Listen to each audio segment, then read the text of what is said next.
You don't have to keep the pens to have their own chair, it's not compulsory.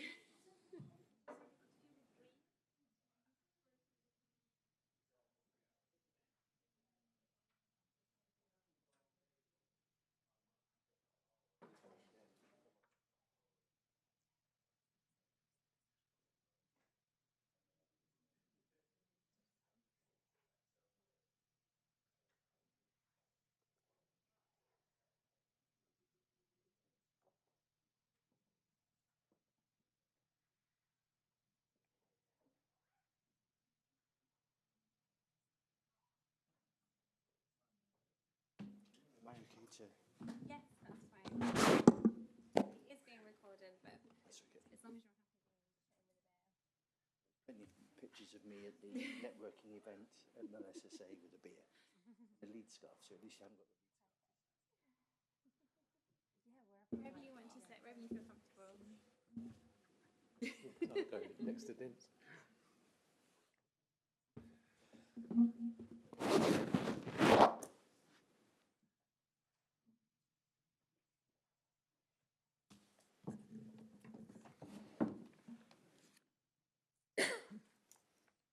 First panel session you done with a beer in your hand. Actually, yes. That's a good point. Now I feel I shouldn't have put my wine glass down. Right, I think we'll begin. So, hello everyone, and welcome to the Institute of Physics Space Group's second in-person event. Firstly, a little bit of housekeeping. This event is being recorded, and the plan is to distribute that recording through our social media channels, and there are no fire drills expected today. My name is Alex Davis, and I'm the founder of the IOP Space Group, which, as of today, has 377 members in our audience, and all of these members are going to get hopefully the recording of this discussion distributed via email and on our social media channels. So it's going to hopefully reach a nice wide audience. The IOP Space Group is the special interest group on all things space related. So our mission statement as a group is promoting, representing and connecting interested parties within space.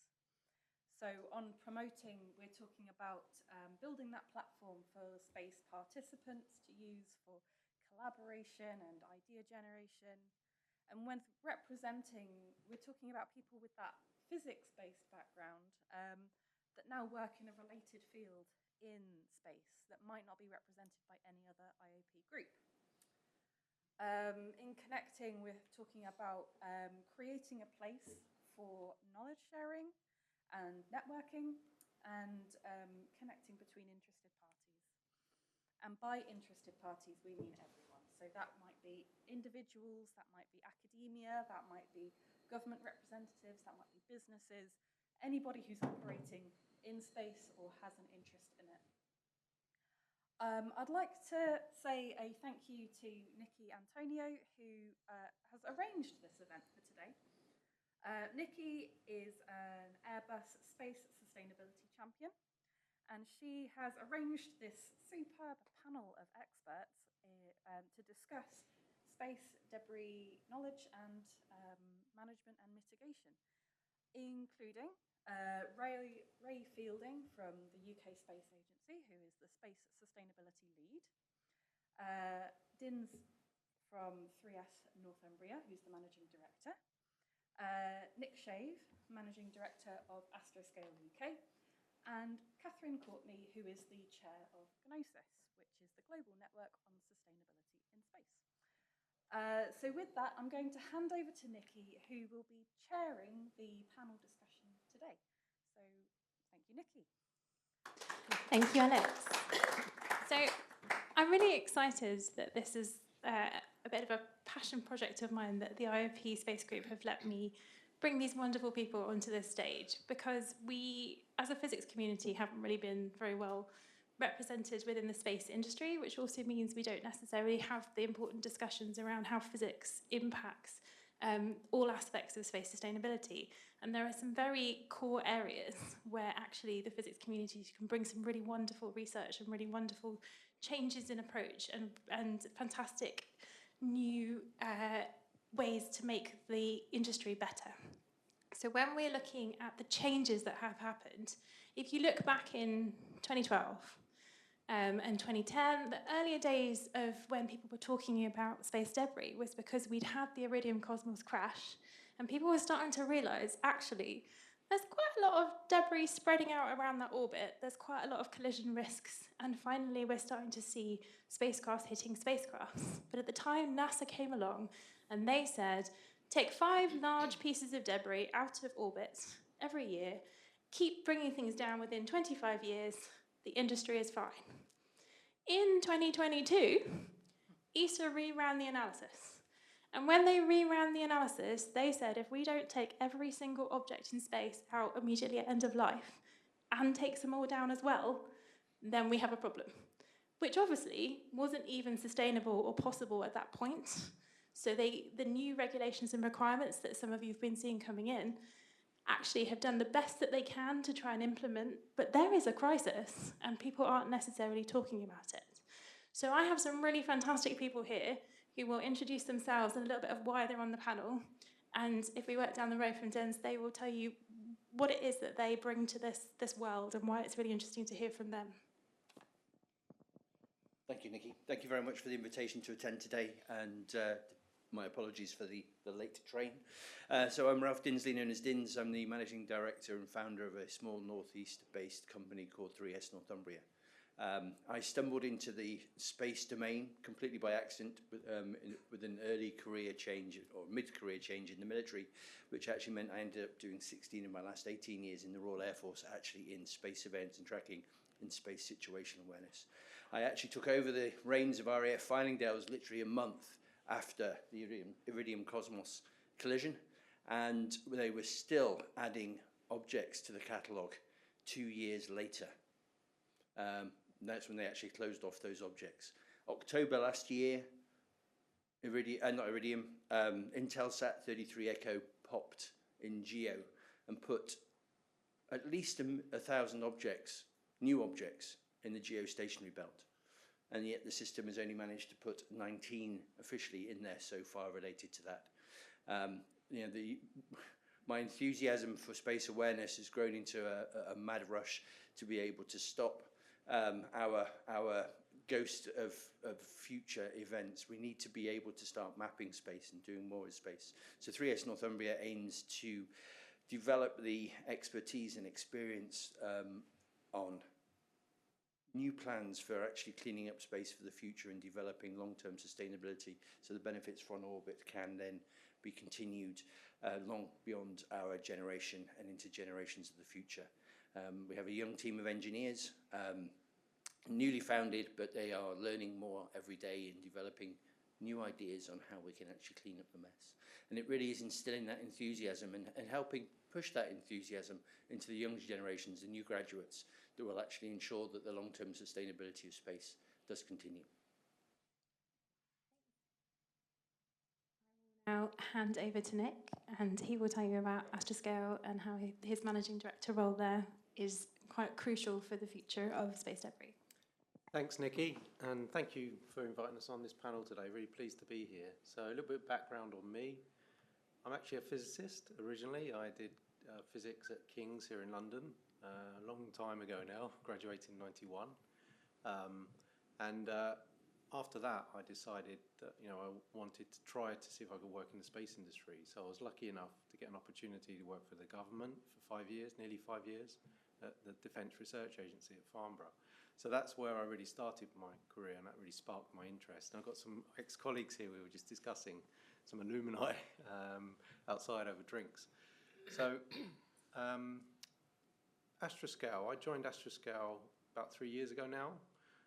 It was established in 2013. And when it was first established, the CEO, Nobu Okada, who's still the CEO and founder, came up with an idea. He'd worked and set up a couple of IT companies in his past. And when he was a teenager, actually. He went on a trip to the US, a student exchange, and he met a Japanese astronaut.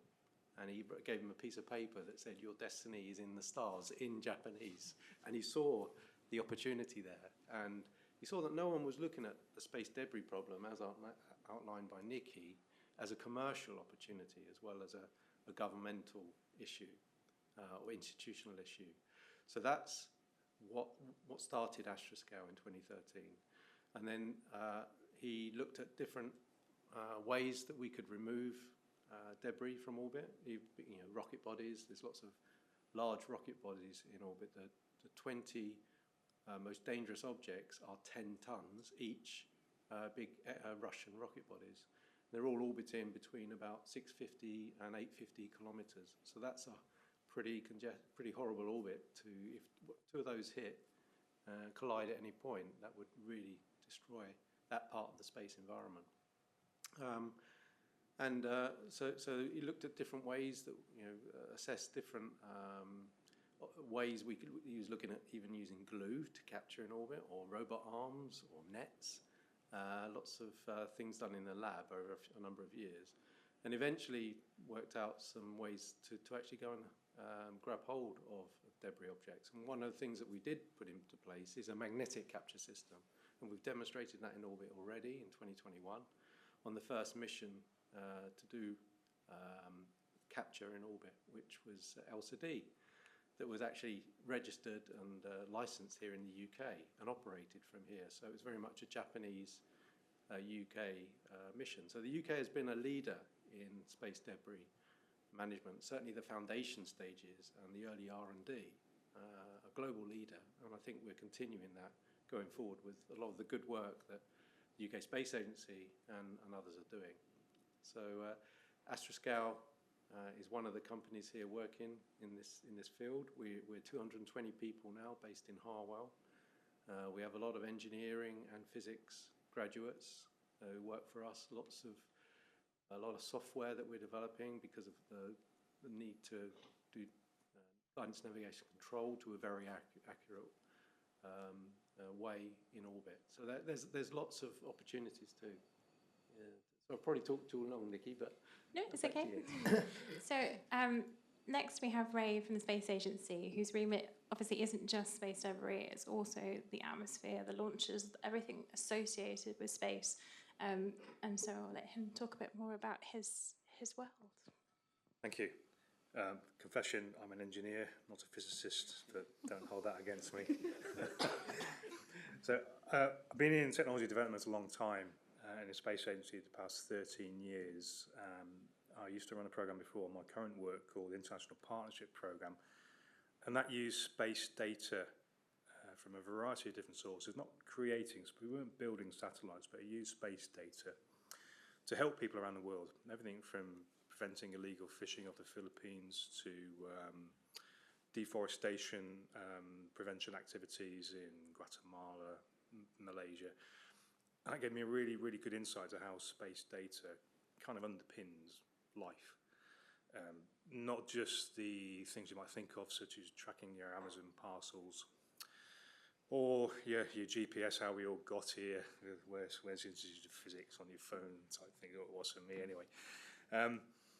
But fundamentally, there's a thousand things you can think of, and then there's 10 million things you can't think of about how space now underpins our economy, our way of life, and this entire society. So when this current job came up about space debris, I was a bit concerned to find out that those satellites which we depend on without even thinking about it are at risk. And if you play that risk to its maximum, the Kessler effects, or even our access to space is at risk, potentially, hopefully very, very small. But the fact that this risk is there because we haven't cleaned up our own rubbish, it's quite concerning. So I was keen to take on the role. We developed or are developing a suite of options to try and tackle the problem. That's what my team does. There's also the secondary side about if you can prevent space debris, by physically removing it, such as using companies such as Nick's company. You can potentially create other industries as well, such as in-orbit servicing and manufacturing. Not so much the manufacturing side, but the in-orbit servicing. If you can repair, refuel, reuse a satellite, then you know how to create another one.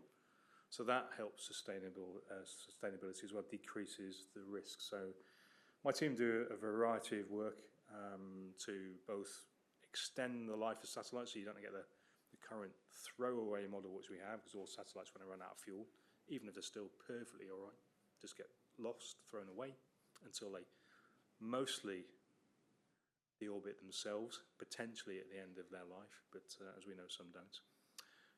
And also trying to tackle space debris through missions such as the National ADR mission, Active Debris Removal mission. That's the first UK national mission which the Space Agency's ever done. We've had small missions before, small satellites before through the Space Agency and other variations of what pre-Space Agency, but this is our first wholly owned, wholly delivered national mission, not working through ESA, not working through STFC, delivered by us, for us, to de-risk the technology and provide that sustainability option to show that debris can be removed, large debris anyway, and that we should do it to underpin, well, not just societal way of life, but that future economy in space as well.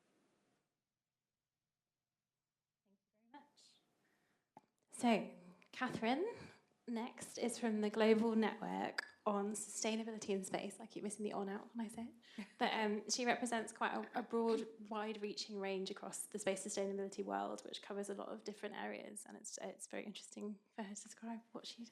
I think, I won't go back as far as Dinz, but I had the great luck. I'm neither a physicist nor an engineer. I was a civil servant at the time to have been appointed Chief Executive of the UK Space Agency during the period when we were looking to license OneWeb, which was sort of the first constellation network ever licensed outside of the US. And my question then was, how do we assess the risk of a network with so many satellites in it? How do we know whether the orbital capacity can sustain those satellites safely? And the scary answer was, we don't really know. Actually, the modeling is very poor. We just don't have that much knowledge. But we decided to go ahead and license it. Subsequently, the UK government ended up being quite a big shareholder in the constellation network. And when I left government, I felt that there were just a couple of big gaps that I wasn't able to address in my time in government that I wanted to carry on working in. One was, how do we engage very small people with space careers? So I do a lot of things as a STEM ambassador. But the other was this question of how do we allow the space economy to grow sustainably, safely, and securely? And I was asked to chair this global network on sustainability in space, which I was very happy to do. I would say initially it was probably just trying to get constellation operators and astronomers to have a dialogue about how we share the space in space, because there was, growing animosity between those two communities. But very quickly we realized that actually to solve this problem, we needed a multidisciplinary, multi-sector approach. And so GNOSIS is now a community of researchers and industry leaders and policymakers across 45 countries. We have about 1,000 people who attend our virtual events. And we're all about sharing knowledge between those communities to try and accelerate R&D to find solutions to how we manage the space environment more sustainably. And for me, just to differentiate a bit from this question about debris mitigation and debris removal, I feel that the key that really would unlock this is for us to have a much better understanding of the space environment. And there is a huge need for physicists to get involved in that work, because we have engineers developing satellites and putting them into orbits that are not actually all that well understood. We have space weather that moves all the debris around, and the effects are not that well understood. and our ability to forecast whether a collision is likely to happen, either between two operational satellites or two pieces of debris that cannot be controlled, is actually very poorly understood. And so I just think, you know, my mission is to try and get more scientists and little people interested in the subjects so that they bring all the talents to the table. And I would just say, as a sort of last thing, this is a global problem. This is not something that any one institute or any one country can solve on its own. It absolutely requires collaboration across borders, across siloed, you know, areas of the science community. And so I really appreciate you inviting me to participate today. Brilliant. So we have some really wonderful panellists today. And one of the things that we're starting to see across the industry is that we have mega constellations going up in their masses. So we have not only Starlink, but we have the Amazon constellation. We might have the Thousand Sails constellation going up. These all have huge implications, not just for the debris environment, but also the Earth's atmosphere, with atmospheric ablation, the risk of ozone depletion. We have problems with the launch vehicle fuels that are used, and there is a whole host of problems that sit around it. So asking the panellists, as we're bringing in regulations to try and control as much of this as we can, including things like the light pollution that comes from satellite constellations, and how do we need to change as an industry? And not just that, but how do we need to change the way we use space in general going forwards? I don't know who would like to take the question first. I'm happy to give my opinion. You know, the space economy has grown so quickly in the last 10, 15, 20 years. There are a lot of people who are shouting from the rooftops, you know, we have to slow down, we don't understand the risks, you know, but that horse has bolted, basically. So, you know, my view is that what we need to do is we need to raise awareness, in particular with policymakers, in particular with governments around the world, so that we don't sort of sleepwalk into that situation where space becomes so crowded and so unsustainable that we lose the benefits that we've always enjoyed. And that's really close to my heart because I have 3 young children. And as Dinz says, we actually have now arrived at a point where we're past the point of, I feel, voluntary guidelines and things like that. We need to provide the evidence base that persuades policymakers that we need binding regulations for how we use space, that we need an independent, non-military authority that monitors compliance with binding rules of the road. I think that's what we need. I think to move in that direction, we need to give much more irrefutable evidence of the harms that are being done. And I think that's something that I know the Space Agency is certainly, you know, investing in, which is great. Which is probably a perfect transition to Ray. Well, we certainly are. Whether we're investing enough, times are tight in governments. I suppose in terms of regulation, the best way to preserve the environment and to not cause any more space debris is not launch in the first place. So regulations say no more launches, no more use of space, but then you have that huge economic and societal disbenefit because we need to use space. So how do we preserve that environment for us and future generations? Well, the best way to tackle space debris is not creating it in the first place, to prevent the problem from getting worse. And we are doing a few things along that front. As Katherine said, it's about knowledge about that orbital environment. I mean, as Dinz knows a lot better than I do, there's many tracks of objects in space don't even know what they are. That happens all of the time. But it's not to say it's the impact of, as Katherine mentioned, the rushing to launch, the weight of getting metal into space, because everybody wants to go to space, especially with launch costs coming down. And us, I have conversations in the APAC region. Everybody has a PowerPoint of their 1,000, 2,000 satellite constellation and wants to raise the money to be the next big thing. So the regulations are looking at keeping the UK is a good place to operate, to generate that benefit, to generate that economic impact and income whilst balancing being a responsible space operator. But you can't do that without knowing what the baseline is, what the tipping point might be for a few things.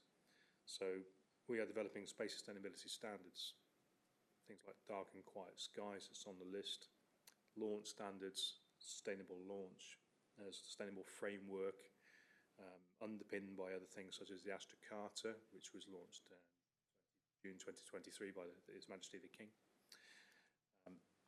These activities are going forward.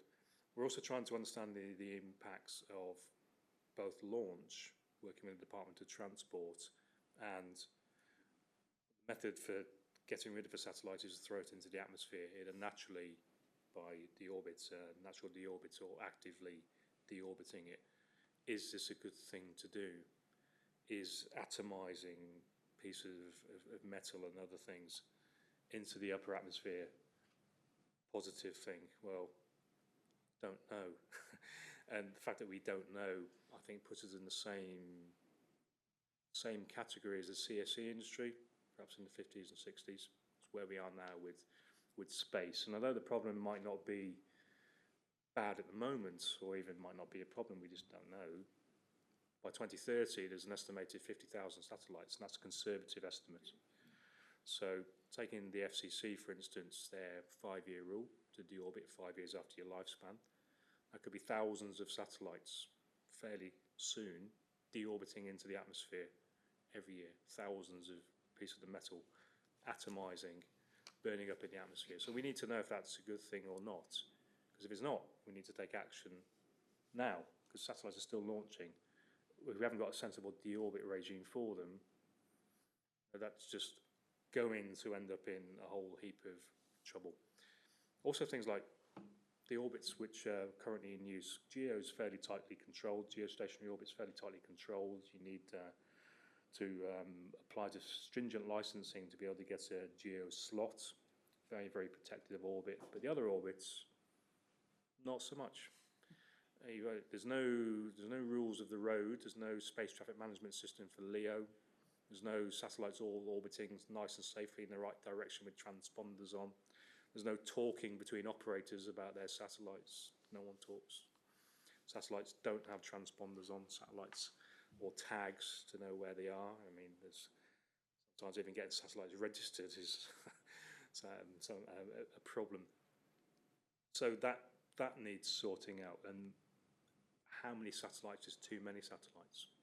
Combined with the objects which are in space already, the debris, 36,000, I lose track, 36,000 pieces of large debris. 1 million pieces of small debris down to 10 centimetres and below, and uncounted pieces of debris below 1 centimetre. We just don't know. This is just modelling. So in order to put sensible regulation together to preserve that environment, we need to understand the environment a lot more. Simulation modelling, carrying capacity modelling, and that has so many different factors in. It's not just the one number, it's going to be a trade-off. And if we can get the satellite space traffic management system sorted out, for instance, then you can fly a lot more satellites, one might think. But lots and lots of things need doing in that, and understanding what happens when you come to the end of life satellites. Even more so when we talk about lunar environments.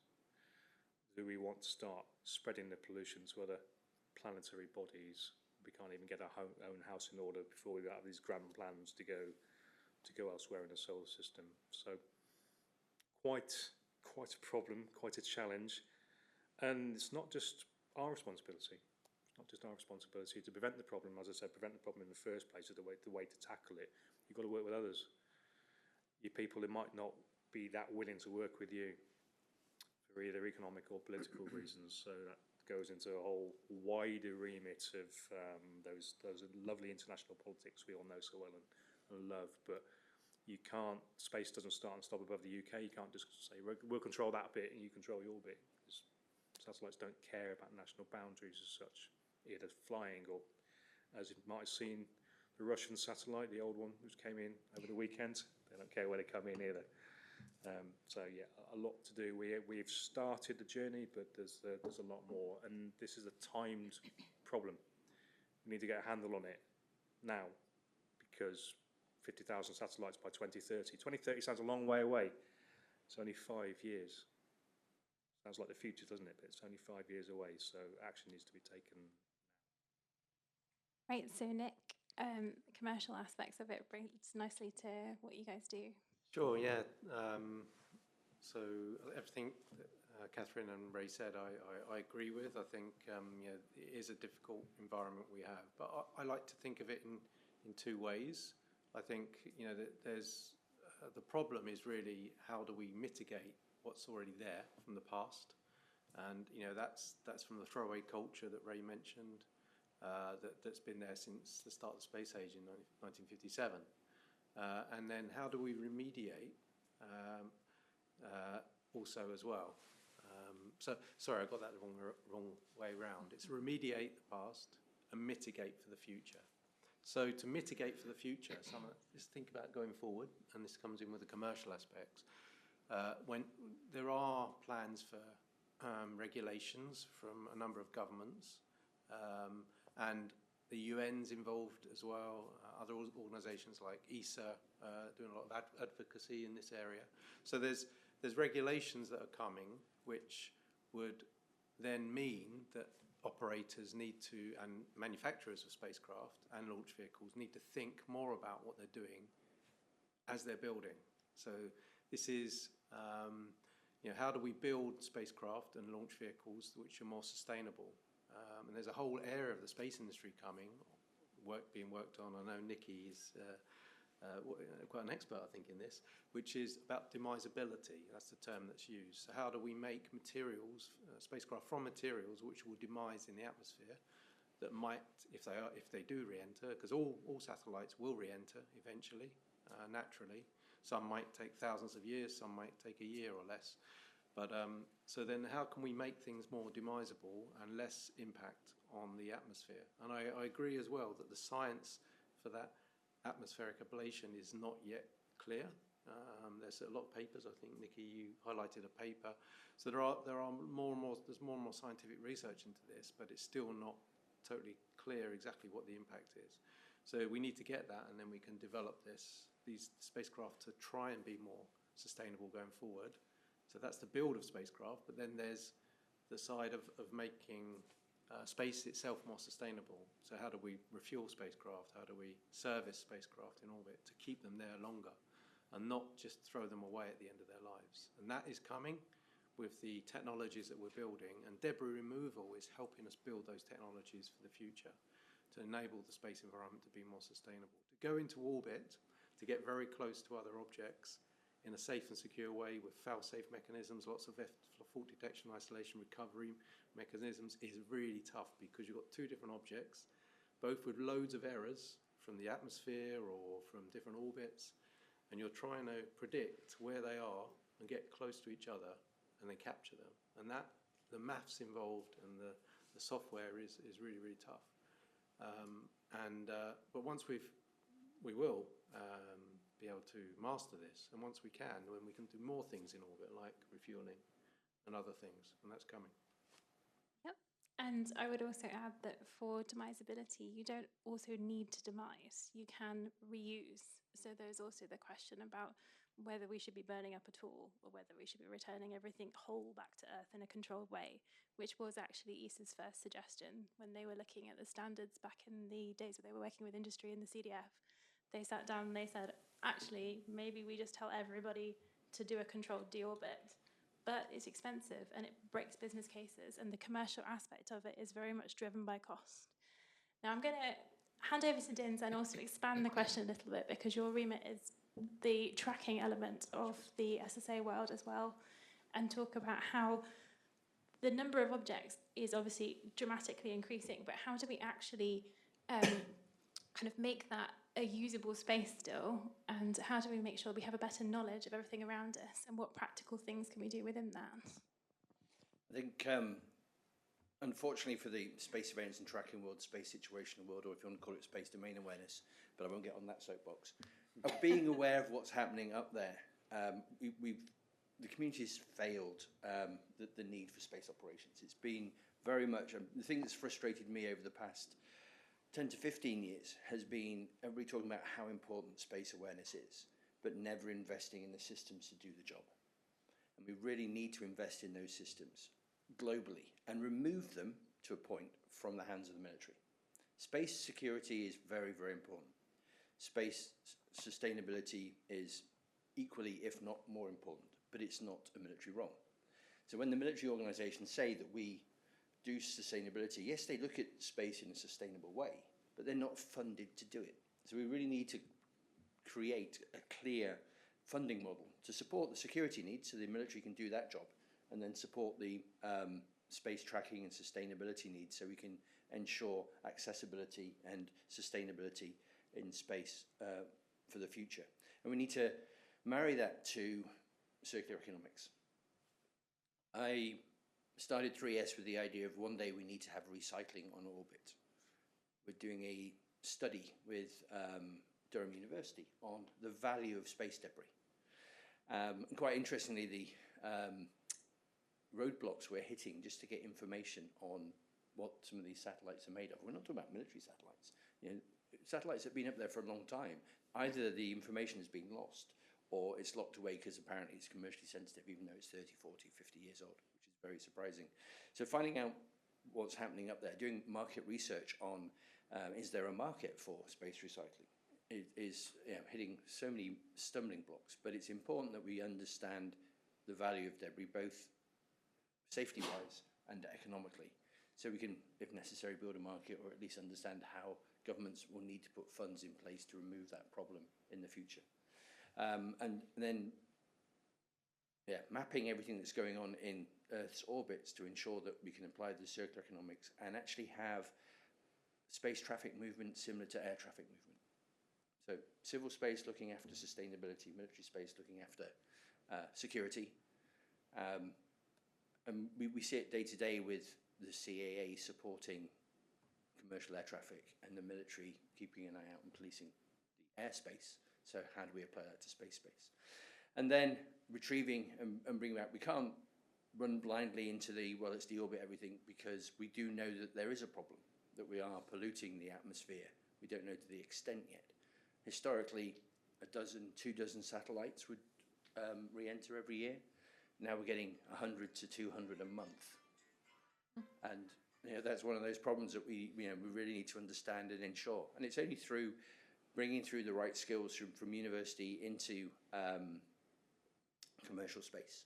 Because it's commercial space that's going to drive what's happening in the future, that we can actually help with that. And the regulation is an interesting argument, in my view, because regulation generally comes in after something's gone wrong. So how do you try and regulate to make sure that things don't go wrong? Because the commercial entities are like, don't worry, we're going to operate responsibly, and they are trying to, but not necessarily applying the right physics on that. And of course, you over-regulate, you actually hinder that development of technology and skills and commerciality in your home country. So there's lots of problems that we need to get through to be able to ensure the long-term sustainability of space. But they're not insurmountable. We just need to apply the right people, the right funding, and the right models. Thanks. I don't know if there's anyone who wants to add anything to that from the panel. And I just, it's taking a step short of regulation. When I speak to researchers and operators, I think one of the biggest stumbling blocks is just sharing information. I mean, Dinz has said, why can't you, even anonymously with researchers, share what the material composition of your ancient satellite is so that we can do some analysis of whether there's a market for those materials or not. And I don't know if it's because the space economy, started in a Cold War environment, and has now, once again, the pendulum has swung from something, which really expanded so that some 80 or 90% of all satellites are now commercial satellites providing commercial services to people on the ground. And yet, in the last, 5, 10 years, it has become very militarized again, right? There is another race to launch your space command. Everyone has a space force. Everybody has a space defense strategy. And there's a lot of scary language about, allowing people to practice their kinetic kill abilities and things like that. So I think that stopping short of regulation, what we need to be able to do is to incentivize and make it safe for people to share information, to share data. You know, at the end of the day, everybody has a very expensive project up there. You know, everybody's mission has cost them quite a lot of money to design and launch, even with the costs coming down. So you would think that there's just a kind of even a commercial imperative to protect those assets. And if you could do that through safe data sharing, and I know that satellite operators have voluntary data sharing agreements, but I think that needs to be done in a kind of standardized, interoperable way across the whole world, right? I think that, just that, a secure, non-military, maybe just voluntary initially, you know, showing best practice to be willing to share information about where you are, your location, you know, in space, about your maneuverability capabilities, about what your satellite is built out of, and sharing that data with researchers who are then able to improve the modeling, improve the analysis of how, you know, how well are we sharing the space in space, just how close are we to a Kessler syndrome, you know, and I think that would, you know, that would be my one plea, is if we could collectively find ways for people to share data in a safer, less commercially confidential way, in a way that made companies feel safe that their data wasn't going to be misused or handed over to their competitors, in a way that allowed China to come to the table and participate in the same data sharing arrangements. That, I think, would really turn the dial. Yeah, and I actually very much agree. One of the issues with historical data that we found when we were looking for the debris studies originally was actually that the records didn't necessarily keep the information that was required to provide the information. And it's not through lack of trying, it's just that unless it's standardised, people don't know what to keep. I don't know, Nick, if you want to add I was just more going than to that. add one point. I really don't want to seem like a doom monger. I'm normally a pretty positive person, but interesting what Dinz just said, actually, because, you know, regulations are obviously quite often a response to a problem and maybe possibly even a disaster, and that is going to happen at some point, I'm afraid. The risk of human life loss from a debris impact is increasing all the time. There is a best effort standard of 1 in 10,000 that the Interagency Debris Committee has established, but there are lots of objects in orbit now that are much higher than that, and it's just when they re-enter. Is an interesting point as well. Once was speaking to someone in the House of Commons about this point, and I won't say who he or she was, but they had some letters after their name that was close to N and Q. And they said, well, if we want to get, you know, the rest of the House involved or interested in this, if we want to really raise the profile so we can get more investment going, then we need a big bit of debris to come and hit the House of Commons. It certainly would wake a few people up, but, you know, that's the sort of thing that might actually make people wake up in the end, unfortunately, and that's not what we want. Unfortunately, most of that is falling on small Pacific Island nations who aren't usually consulted, but their airspace gets closed while the debris is, you know, hurtling towards their village. Having said that,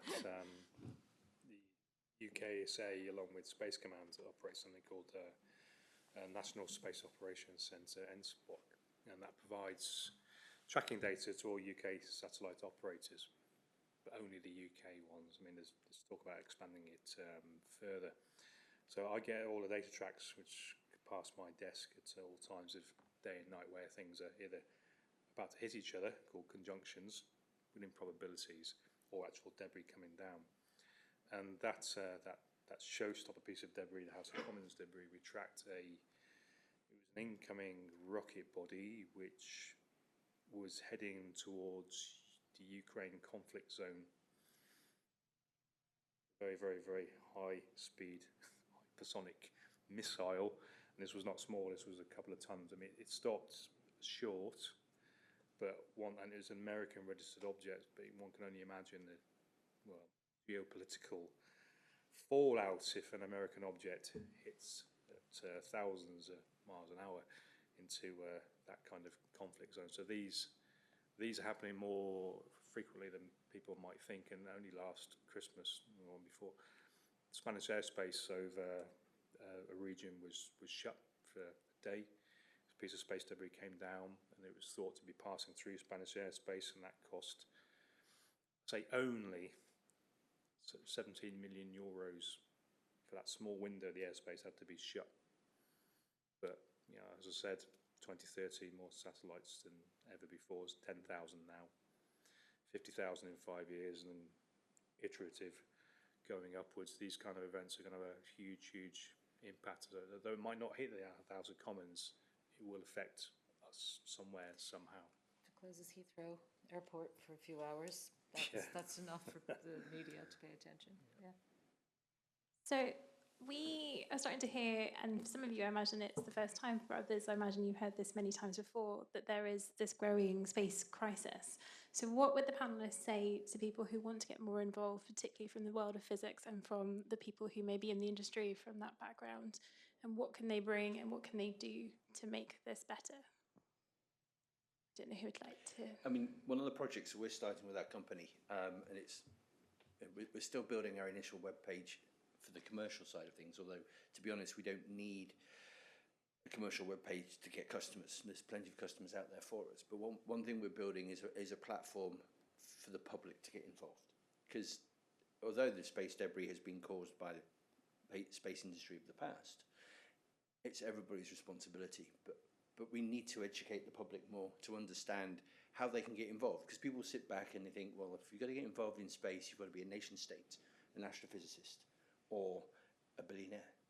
You know, I'm neither of those three, although I'm trying to get the nation state bit if I can. But no, but seriously, you know, and it really, really is important that people understand that it is everybody's problem. But it's not. The problem I've found struggling with the space debris debate over the years is it's always a negative. So the best we can do is trying to get the opportunity out of this, put the positive spin on it. You know, because I feel sorry for space debris because it's always a bad thing. But if we can actually get the public involved and understand that there are good things we can get from our history of space operations, that will really help. But it's a long game, it really is. It's one of those things that's not going to happen, it'll change overnight. Thanks. Is there anyone who'd like to? Well, I would say, you know, of course, join GNOSIS. It's free to join, you know, come to our knowledge sharing events, and that will give you ideas and help you like meet people who are working in the area. I personally feel that one of the things the UK really has a depth of knowledge about is space weather.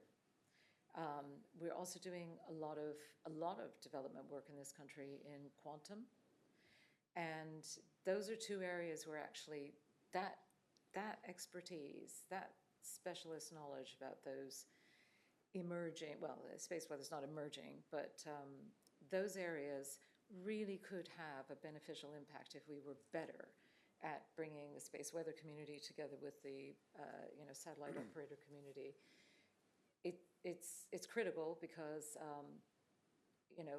every space weather event, every time we see the aurora borealis, we just think, ooh, it came all the way to Brighton, you know. And what I know when I see that is how beautiful, and all the debris has changed location. And nobody can know, nobody knows where it is, and we're going to have to go looking. Even for the big pieces, we're going to have to go search them down again. So I think if we can get physicists who are working on things that could dramatically improve our understanding of the environment to be more engaged with the topic of space sustainability and bring their knowledge to bear, that would be a really useful thing. And then my third thing is, I do a lot of STEM engagement with very small people because they go home and tell their parents. A lady came to my school and told me all about space junk. And that's just, if any of you do outreach, please put space junk in your pitch, because kids really care about that stuff, and it's a good way to raise awareness across a wider community. I also think we need a Mr. Bates and the post office type. I do think we need to, we need something like that where like all of the services are out of commission, something really dramatic that isn't gravity, forgive me for saying, but is something that actually talks about how reliant everyday life is on space. Like everybody's internet goes down, you can't get your Uber, you can't get your Amazon parcel, and have that in a Mr. Bates in the post office level of dramatic engagement. I think that's what we really need. Anyone knows any producers? Talk to them. I don't know, Yeah, it might even be even more dramatic than that when you think the dependence a national grid has on precision timing. Just switch off the electric for a week and see what happens to society. Probably nothing good.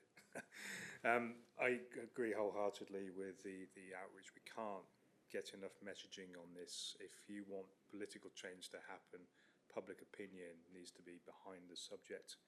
I remember once, I think it was one you helped us with, Nick, we did some outreach at New Scientist, and I got told off by a 10-year-old girl about that talk. We said, how can you let this happen? Just chucking rubbish in space, what are you thinking? She's absolutely incensed, but these kind of things they do. The more we can do, because this is a specialised community. I worked in the Space Agency for 10 years before I knew it was even the problem. This is a very specialised area, it needs to be wider. In terms of how physicists can get involved to help us with the information, I mean, I'm coming to the table here with a bit of money and some question sets and problem sets, which I want to push out to the community. I was speaking today with other government colleagues about suitably qualified experienced people, we call it, and there's a dearth of that. We don't have the knowledge in government to do the modelling internally. We need to work with experts for all sorts of problems and conundrums we face, such as the orbital carrying capacity and the other multifaceted items which are connected to that, and the upper atmospheric hypersonics, if that's what it is. It's these kind of things which need puzzling through to help give us that information. So the Space Agency and other funding institutes from government will be pushing out and being open to receive people's ideas. If you've got ideas about how to understand the environment, how to even maybe tackle space debris, we're open to receive, but we'd also be pushing out for one of the first times we're actually going to be doing this, directive requirements to the community for modelling, to help us understand the international policy pieces. What do we need to bring to the international table, as well as the national regulation informing that, so we can take action before it becomes too late. We don't want to start regulating after a major catastrophe or major event or loss of a particular orbit, for instance. So if you're interested, keep your eyes out. We will be posting that over the next few months, and that will be an ongoing thing. And physicists, we need your help. Very much hot off the press. Just add one quick point from sort of a bit from my company perspective, but also thinking about the UK in general as well, adding to what Ray and others have said. We've got some excellent academic institutions here that are looking at this issue. Professor Barstow sitting in front of us in the audience. Leicester and Space Park Leicester is doing a lot here. We've got the University of Southampton that do a lot of analysis into the debris problem and collision risk in orbit. Others like University up in Glasgow, astrodynamics experts. That's just a few, and there's a lot around the country that are bringing a lot to bear.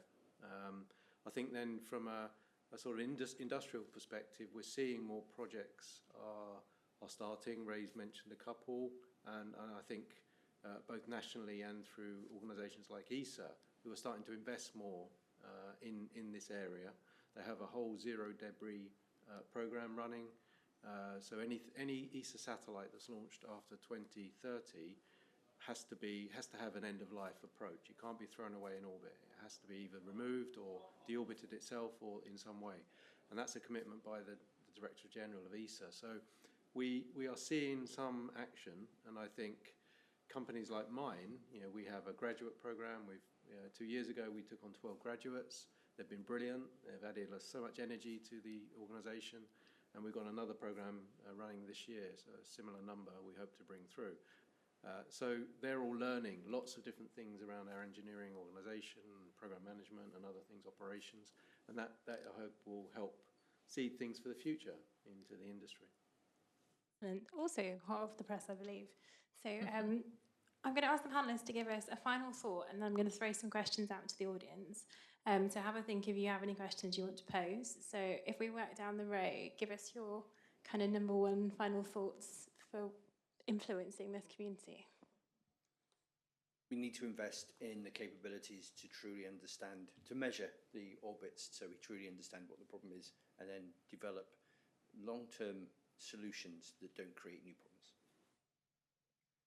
We need to find a way to really supercharge international collaboration on this, because it is, as it's been said on the panel, such a global issue. It's a bit like climate change, really. You know, we've made the problem and we need to solve it. This is a time-bound problem. Rushing to hit us before we even realise the extent of the problem, and we need to take action now. Otherwise, it's going to come to a point where it's too late. So, time is of the essence here. I'm going to, since I have the last word, I'm going to say two things. One, email your MP and ask what the UK Space Sustainability Strategy is. Don't do that. That just come to my desk. Do that, because then Ray will have to produce one. So I knew that would get to you.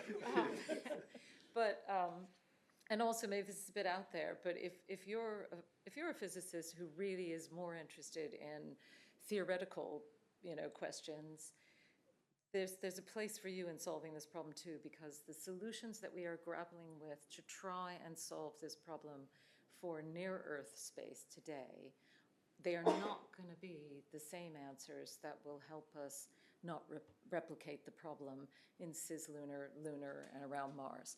And we are very rapidly putting money into those missions without, and commercial money into those missions, into those orbits, without having any thought for how we don't replicate the problem there. So there's something for everyone in space sustainability.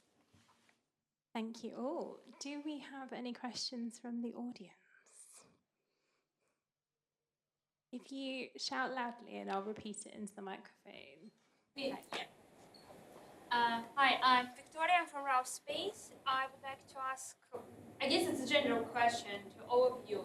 So there are a lot of programs, not a lot, but several programs at least targeting to remove the big space debris, like all satellites or bits of rockets. What about small space debris? Do you think it is a problem? And if yes, what's your view on it? So for the recording, that was a question about what do we do about the small debris in space as opposed to the large missions, because we have lots of missions going up there. I mean, I would say, if you haven't read it, the latest Space Environment Report from ESA, has this headline, which is that even if all launches stop today, we still would have an increasing debris population, and that's because of the large objects decaying and fragmenting. That's why there's such a focus on the large objects. The reason there's less of a focus on the tiny debris, which is equally important, because a small piece of debris traveling at 17,600 miles an hour can destroy a satellite. It can make a satellite a dead, unmaneuverable, larger piece of debris itself. The reason there's less, discussion around that is because actually we don't know very much about that population. We can't see it. We don't track it very well. And when anomalies happen, that's what we call it, when a satellite has a technical fault, we don't know if that's because it just developed a technical fault or something very small that we couldn't see hit it and cause damage. So once we get to a place with more in-orbit sensing, with better solutions for tracking the small debris and understanding that population of small debris, then we'll start talking about how to mitigate and remediate the small debris problem as well. It's just such a big unknown. We know it's a problem, but we can't see what's going on.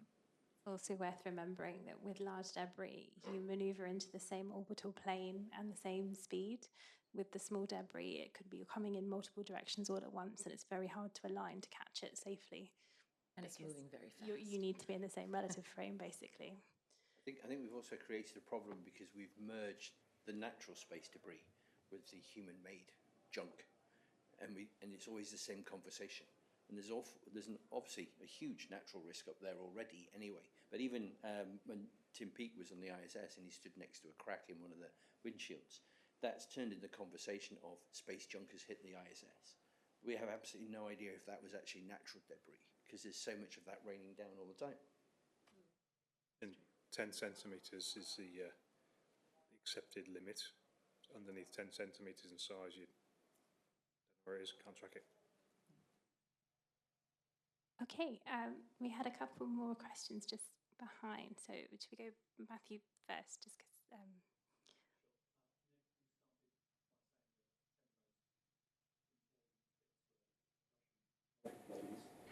You'd be a pretty brave company to go and grab one of those. And yet, for hundreds of years,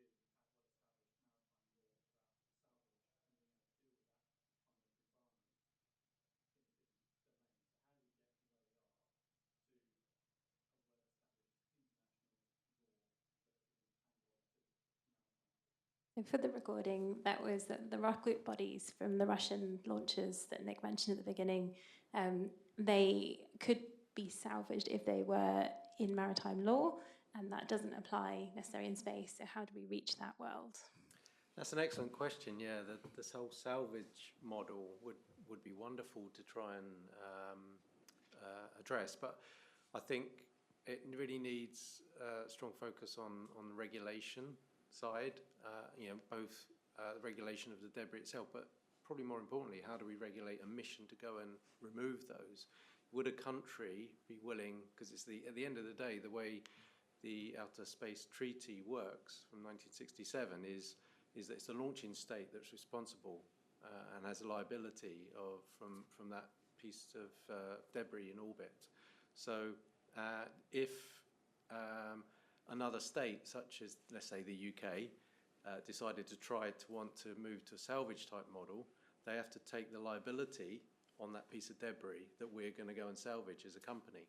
So that's quite a big thing for the government to take. Do you want to take a 20-ton rocket body under UK liability? So that needs to be, that's the first problem to overcome. But then, this is what I was trying to say about supercharging international collaboration. We have to get into an IMO type mode. We need an ICAO or an IMO for space in the future, which is going to get that sort of space traffic management and then space traffic, how do we manage the debris problem around that under control? But it's a difficult path to that future, I think, given the geopolitical situation. I'm afraid to say at the moment, and I'd love us to have a easier path to that. The UN's trying hard. The UNOSA, the Office of Outer Space Affairs, and Arti Hola, who's leading that at the moment, again a UK national, is trying her best to try and get coordination. But someone needs to come forward and try and establish something like an ICAO or an IMO for space. There's a conference, 100% agreed, but in the UN's Summit for the Future last year, there was a declaration that UNOS has been charged with holding a conference in Vienna in 2027. That'll only be the 4th time that all member states have come together to hold a conference about space. And space traffic management, space debris, equitable access to space are kind of the top 3 topics that they're hoping all member states will come together and engage with in 2027. So I tell your MP that the UK needs to lead discussions at the Unispace 4 in 2027. Another job for Ray there. Yeah, if I could just add to that, I think there might be an area of exploration for a non-political body to have a role. There's the Astroscale, which was set up, as I mentioned, nearly 2 years ago now. That might be a route to trying to crash through some of these international politics. For instance, the salvage argument, I believe there was a Russian response that no, it's not salvage, it's still useful in providing valuable instrumentation data, this rocket body from 50 years ago, and others, but that's a standard approach. But if something like non-political, the problem is with the UN, you always get a wider political package, which is all entangled up with it, and small space matter, it ends up a large international posture, as we all know, and don't like to see. But a non-political body can perhaps crush through some of those political barriers, and I'm a firm believer, if you're going to incentivise, perhaps monetarily incentivise, both the owner of the debris and the people who remove the debris in some way, shape or form through funds set up and paid for in myriad of different ways we're looking at, whether some kind of launch tax, insurance tax, bond tax. Could be numerous ways to set up such a fund, and everybody comes up a winner, and the society as a whole is a winner as the environment gets cleaned up. But something needs to happen, not just the regulation and the political will to remove it, but the UK national mission we're putting out there, we've put an envelope of 60 million. That's removing 2 satellites. 9,990. So who pays for all of these things to happen? It's not something that any taxpayers could sustain to really make a massive impact. It does, yeah.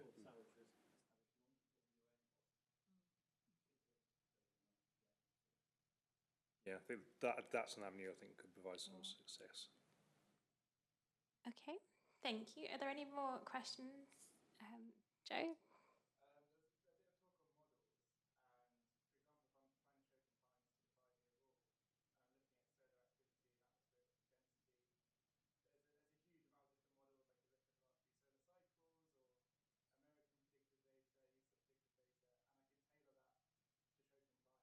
How do we agree on what are the best models to use, and impose that on commercial companies? So for the recording, that's about modelling of debris and how we have the standard modelling approaches so that we use the same models and we can verify the same way. You're right, there's sort of quite a lot of competing models in a way. I think what is interesting is some work that UCL and MIT have done together to kind of develop APIs to MIT's model so that actually it becomes, they can kind of crowdsource. People can just, the public, researchers all over the world can just use that model. I think that's, I don't think you could impose a best-in-class model from the top down. I think what you need to do is to get people, developing models together, and it's through that. Also there's now, I believe, some initiatives. There's a couple, unfortunately, but maybe they'll coalesce around a main one to have APIs to release space weather data in that same way. And I guess that's my view, is that if those models, which have been funded by taxpayers in the main, and are able to be made available through standardized APIs that you can run on, a very low cost piece of equipment instead of having to have a supercomputer yourself, then I think you'll start seeing people coalescing around a standard approach. But that's me not being a scientist, just making an assumption. So you probably know better than I just how complicated that would be. Or Martin might have a view. I wonder if this is a good time to lead into the question from the researcher from UCL. I don't know if it's related to this topic. One of the issues we have. I was just going to sort of firstly make the point, as someone said, about sort of a throwaway culture that we're moving away from. I think if we go towards sort of demisability, we're still throwing it away. We're just throwing it away into the atmosphere instead of throwing it away into space. So that was a point about demisability and the fact that we should, if we're throwing it into the atmosphere, even as a fully demised spacecraft, we're still causing the atmospheric problems.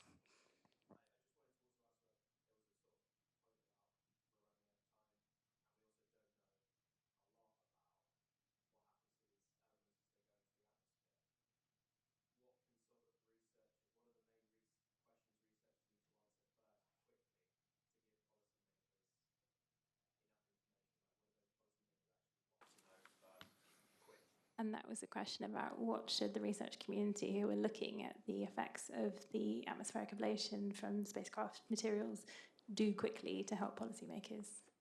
So we're not starting from scratch. There's been lots of work done by European Space Agency and others, and we're working in a very collaborative way. We've just come to the end of the first phase of our research program, which is basically saying what should the research program look like. And we want to share this information with everybody. It's not something we want to keep closed in. That's why we're working with GNOSIS, and we'll be working with whoever we can. We're plugged in with ESA and NOAA, etc., to say, right, these are the questions we need answers to. Let's go away.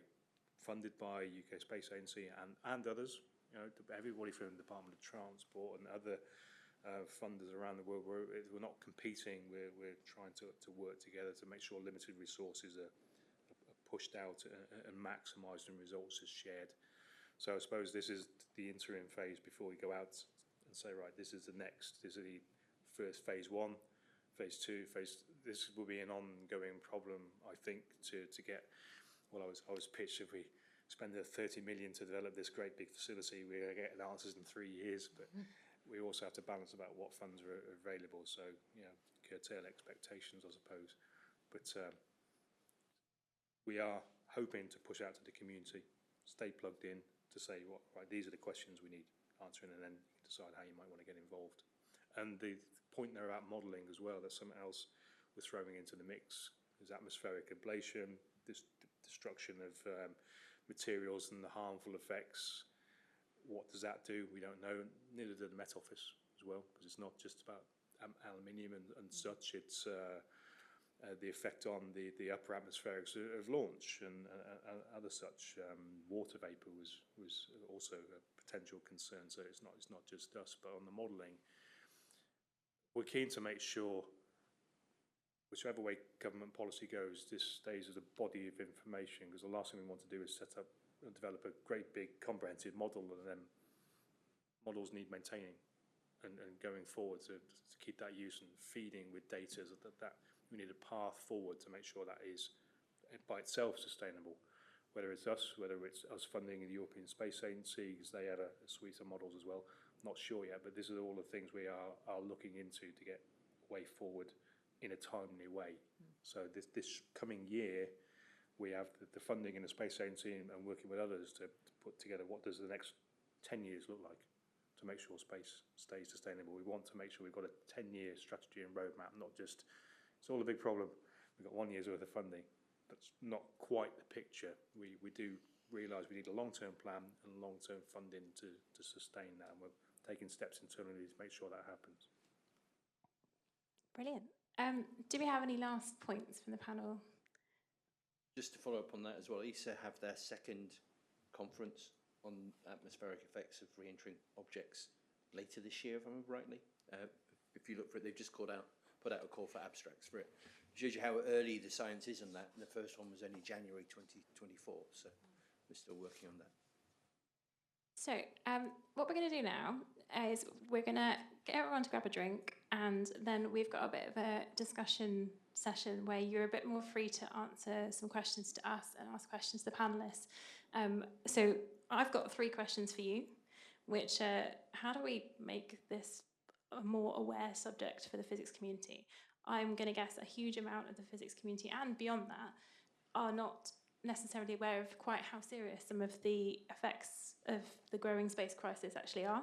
So what do we need to do differently? How do we encourage people to move into those research fields? What would actually make you move into those work fields? What would make you move into the industry? And what can we do better as both the Institute of Physics and things like the UK Space Agency and GNOSIS? What could we do to better engage? Because I feel like the physics community is something that actually is often forgotten in this world. So please give the panellists a massive round of applause, because they have been wonderful. And then please go take a little comfort break, grab a drink, and then come back and we'll have a bit more of a kind of open discussion, and we're keen to hear your thoughts. And please do ask the panellists questions. Obviously, please do let them have a drink first, because they've done a wonderful job of talking. But thank you all for coming today. It really is a wonderful thing to see kind of more people engaged.